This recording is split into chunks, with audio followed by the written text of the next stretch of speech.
Good morning, everybody. Good morning, class. No. Can I ask everyone to take their seats, please? And we'd like to go ahead and begin with the program.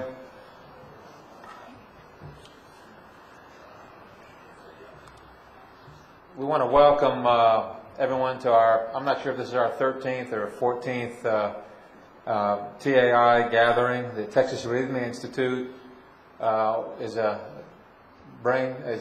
brainchild of Dr. Pacifico, Dr. Antonio Pacifico. Back in the early 90s, he wanted to put together an organization that would be dedicated to research and education and the prevention of sudden death.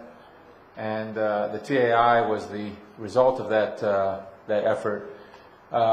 Initially, those of us that have been with Tony and were with Tony from the beginning, we would put on a small golf tournament up at Kingwood Country Club, and I'm not sure if anyone here today attended those golf tournaments, but there's Mr.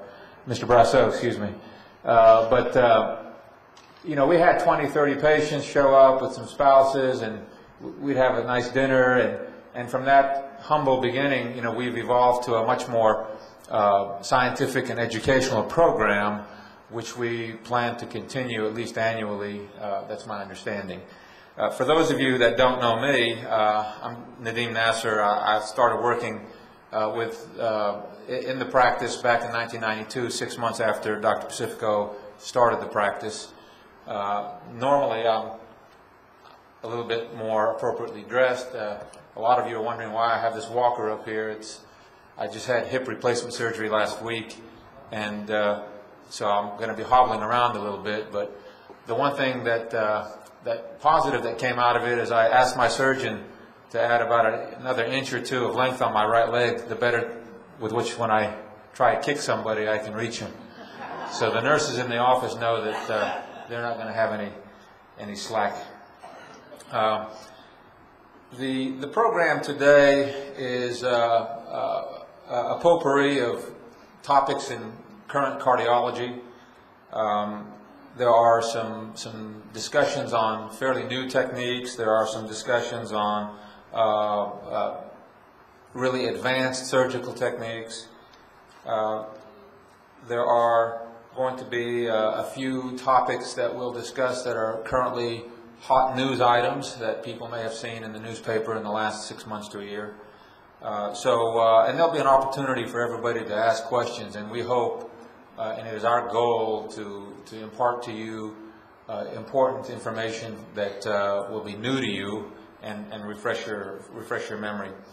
The Texas Arrhythmia Institute is an ongoing concern, and Harriet Shub, the chief administrator and director of the institute, will give you an update about its current status later on in the talk. But to give you an idea of the kinds of things that you know we are doing and have done, last year, for example, in conjunction with the help of industry throughout the years, those companies that make defibrillators and those companies that work with us, last year the Texas Arrhythmia Institute donated over $500,000 worth of automatic external defibrillators to the Houston Independent School District.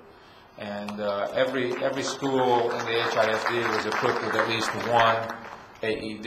And we feel that, and this actually prompted, we think it prompted the Texas legislature to take that next step and mandate that all schools in the state of Texas have AEDs on location. So this is, for example, the one type of thing that we've done and that we plan to continue to do. There are other things on the burner that we're considering that we hope that in the next 6 to 18 months that we'll bring forth to the public, but we'll see how those things evolve.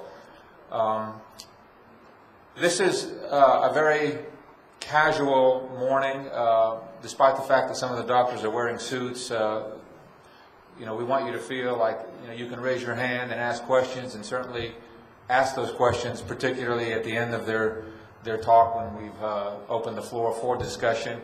At some point, or what often happens is that we have so many questions that we're running into the next topic. So what we'd like to do is is keep the questions relevant to the talk, and if they generate new questions in new areas, we'll try and reserve those towards the end when we have an open question and answer session.